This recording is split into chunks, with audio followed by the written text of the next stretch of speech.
ini itu untuk meningkatkan kualitas hidup keluarga, mencegah kehamilan yang tidak diinginkan, serta menurunkan angka kematian ibu dan anak. Manfaat KB bagi keluarga dan masyarakat sekitar ini untuk menjaga kesehatan ibu dan anak, dan memberikan kesempatan bagi orang tua untuk bisa merawat dan mendidik anak dengan lebih baik lagi, dan membantu perencanaan ekonomi keluarga. Apa aja kontrasepsi jangka pendek ibu tahu nggak? Ada pil KB nih, yang baru. Apa lagi? Oke, kalau untuk kontrasepsi jangka pendek itu ada pil KB, ada suntik KB, sama menggunakan kondom. Kalau untuk kontrasepsi jangka panjang itu ada IUD, ada implan, sama steril. Ada mitos dan faktanya tentang KB. Ibu-ibu tahu nggak mitosnya? Ya, jadi mitos dan faktanya tentang KB itu untuk meluruskan kesalahpahaman umum seperti KB ini dia bisa menyebabkan kemandulan, KB ini hanya untuk wanita saja, atau KB bisa mengganggu gangguan kesehatan. Dan ditegaskan bahwa KB ini cukup aman, tidak menyebabkan kemandulan, dan bisa tersedia untuk KB laki-laki ataupun wanita. Jadi yang memakai KB ini bukan hanya wanita saja ya ibu-ibu. Jadi pria juga bisa memakai KB. Jadi yang KB ini bukan hanya perempuan saja. Nah, ibu-ibu, materi kita pada pagi hari ini yaitu mengenai MKJP KB. Metode kontrasepsi jangka panjang, ibu-ibu pada tahu nggak kontrasepsi MKJP ini ada apa aja? Ya, ada implan, ada IUD, ada MOB, ada MOP. Nah, tapi di sini saya hanya akan menjelaskan sedikit tentang implan dan IUD saja secara garis besarnya. Dan ini untuk ibu-ibu yang belum ber-KB, silahkan ber-KB. Dan ini penyuluhan saya kali ini akan dapat mencerahkan ibu-ibu yang belum ber-KB, akan segera untuk menggunakan KB.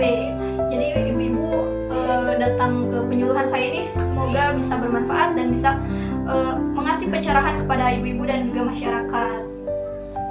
Pertama, yang akan saya jelaskan adalah KB implan ya ibu-ibu. KB implan ini dia akan dipasang di bagian lengan, di atas ini lengan, disobek, dijahit gitu, dimasukkan KB implannya ke lengan sini, dimasukkan. Tetapi sebelum dipasangkan akan dibius terlebih dahulu. Kemudian akan dipasangkan KB implan, yaitu bisa dibilang dengan susuk. Biasanya orang-orang itu bilang susuk.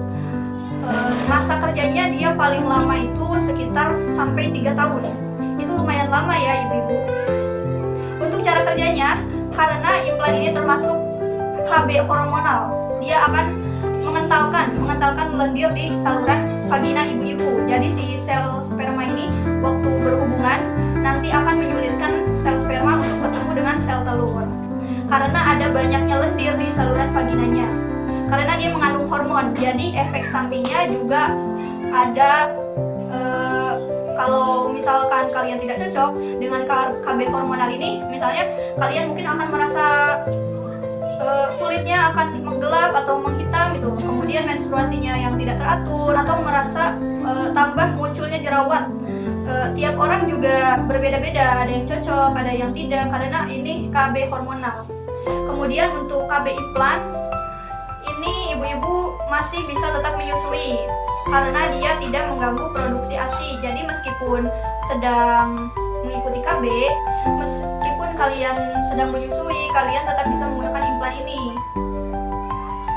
Dan misalnya Bu ya, kalau misalkan kalian yang sudah memakai KB implan kemudian ingin hamil, bisa langsung dicabut, bisa mungkin butuh penyesuaian hormon sekitar lama itu 6 bulanan. Jadi tidak bisa langsung subur, tidak bisa langsung hamil. Sepertinya menunggu sekitar 6 bulanan.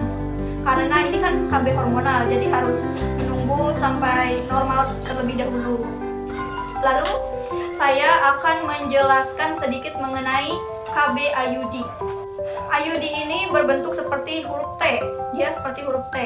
Jadi dia akan dipasang di rahim ibu-ibu. Pemasangannya jadi dia dimasukkan ke tidak langsung terbuka seperti huruf T. Jadi di tengah-tengahnya dia hanya akan terlihat satu batang. Dimasukkan lewat saluran vagina, maaf ya ibu-ibu, dimasukkan lewat saluran vagina kalian. Lalu setelah masuk, rahim dia akan membuka seperti huruf T. Karena T ini termasuk KB alat atau mekanik, dia tidak akan mengganggu hormonnya kalian yang menggunakannya. Jadi kalau misalkan kalian waktu memakai pil, memakai suntik atau memakai implan sekiranya tidak cocok atau haidnya mungkin menjadi tidak teratur atau malah tidak haid sama sekali dan merasakan keluhan-keluhan lain dan efek samping lain, hormonnya direkayasa, kalian bisa menggunakan IUD. Itu rekomendasi dari saya karena IUD ini tidak mengganggu hormon. Cara kerja dari IUD ini sendiri, karena di rahim kalian sudah ada IUD, dia akan mengganggu atau menghambat pertemuan sperma dengan si sel telur di dalam rahim ini. Itu jadi kalian tetap bisa menstruasi tetapi tidak hamil gitu. Keuntungannya ini sangat efektif dan dia itu bisa jangka panjangnya bisa sampai 10 tahun, lebih lama dari KB implan. Jadi kalau implan itu tadi dia jangkanya hanya 3 tahun kan, sedangkan kalau KB IUD ini dia jangkanya bisa sampai 10 tahun. Dan misalnya di tengah-tengah kalian ingin hamil, IUD-nya bisa dilepas, sudah bisa langsung bisa hamil asal di masa suburnya ya. Jadi tidak perlu menunggu seperti implan, karena kalau implan kan harus menunggu dulu sekitar 6 bulanan untuk menormalkan hormonnya. Tetapi kalau IUD setelah dilepas tidak perlu menunggu lagi. Tetapi pasti ada efek sampingnya ya ibu-ibu, karena ini buatan manusia bukan buatan Allah. Efek sampingnya yaitu dapat menambah pendarahan waktu haid, jadi haidnya dia sedikit banyak gitu. Jadi tetapi pendarahan ini mungkin hanya waktu bulan-bulan awal saja. Jadi mungkin misalnya haidnya bertambah lama, yang biasanya hanya 1 minggu, dia bisa lebih dari 1 minggu seperti 10 hari atau lebih dari 10 hari gitu kan. Bisa saja terjadi karena efek samping dari IUD yang pernah digunakan, tetapi ini tidak selamanya, ini hanya beberapa bulan saja seperti itu. Keuntungan lainnya yaitu kalau misalnya ibu-ibu lagi menyusui dan memakai IUD, kalian masih tetap bisa menyusui karena itu tadi IUD ini bukan KB hormonal, jadi tidak akan mengganggu hormon. Dia hanya sebagai alat saja untuk menghambat bertemunya antara si sel sperma dan si sel telur gitu. Kemudian ibu-ibu kalau misalnya banyak nih rumor-rumor tentang IUD ini, jadi misalnya setelah dipasang di vagina ini dia akan bekerja, berjalan-jalan ke jantung, ke paru-paru, ke lambung, pokoknya dia tidak akan stay di rahim. Itu salah ya ibu-ibu, itu hanya rumor bukan fakta, karena tidak ada salurannya. Si IUD ini dia berjalan-jalan ke organ tubuh lainnya, jadi nggak ada salurannya. Kalau misalnya IUD itu berkeliaran, nggak ada jalannya, itu hanya hoax.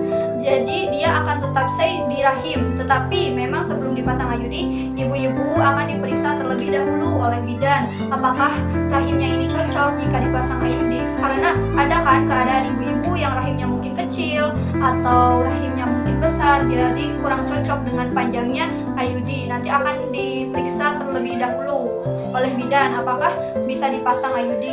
Jadi sebelum menggunakan implan ataupun IUD, ibu-ibu bisa datang atau berkonsultasi terlebih dahulu ke fasilitas kesehatan, informasi kontak atau tempat layanan KB yang bisa diakses oleh masyarakat. Cara memilih KB yang tepat itu tentunya harus berkonsultasi dengan petugas kesehatan untuk mengetahui kesehatan dan kebutuhan keluarga, dan harus diskusi dulu ya dengan pasangan untuk menentukan pilihan yang terbaik untuk keduanya. Jadi harus dengan persetujuan kedua belah pihak. Jadi bagaimana ibu-ibu, apakah penjelasan saya ini bisa dipahami, bisa dimengerti? Apakah ibu-ibu sudah menentukan pencerahan untuk melakukan KB ataupun mengambil langkah yang tepat? Semoga penjelasan saya ini bisa dipahami oleh ibu-ibu semua, dan juga para masyarakat yang masih bingung tentang KB ini gitu. Ya bisa ditanyakan ke petugas, ke bidan ataupun ke layanan kesehatan gitu kalau ada yang belum dipahami. Kenapa saya menyarankan KB jangka panjang atau MKJP ini ke masyarakat? Karena memang kalau misalnya pil ya Bu, pil itu harus diminum setiap hari di jam yang sama pula. Kalau kalian lupa, satu hari saja itu, satu hari atau beberapa jam saja itu sudah bisa kebobolan ya ibu-ibu. Jadi harus tepat waktu banget gitu. Kalau jam segitu, hari itu berarti harus sesuai dan seterusnya. Atau misalnya suntik suntik itu cara kerjanya itu dia 1 sampai 3 bulanan.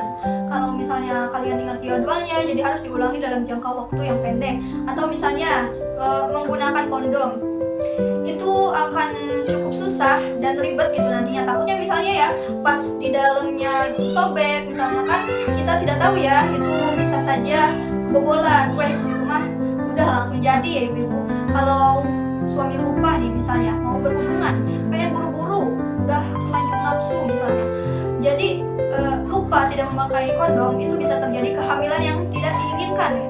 Kita tadinya mau mencegah tetapi malah hamil gitu kan.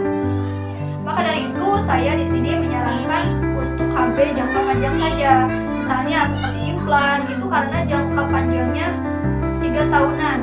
Jadi kalian enak, tidak perlu bolak-balik ke fasilitas kesehatan dan tidak usah khawatir juga. Apalagi kalau menggunakan IUD itu jangka panjangnya bisa lebih lama lagi daripada implan, bisa sampai 10 tahun gitu. Jadi tenang gitu, nggak perlu ada yang dipikirkan karena mau berhubungan berapa banyak pun, mau sesering apapun, kalau misalnya menggunakan IUD misalnya ya, itu wes udah top sekali. Dan IUD ini tidak mempengaruhi hormon. Kalau implan dia mempengaruhi hormon. Saya sangat menyarankan untuk IUD. IUD ini bisa dipakai untuk yang memang ingin menjarangkan kehamilan atau anaknya sudah lumayan banyak, Anda ingin ditunda lebih lama dulu gitu. Jangka dari anak 1 ke anak 2 misalnya pengen lebih lama gitu, untuk beda berapa tahun gitu. Jadi boleh menggunakan IUD ini atau implan. Terima kasih kepada ibu-ibu dan bapak-bapak yang sudah berkenan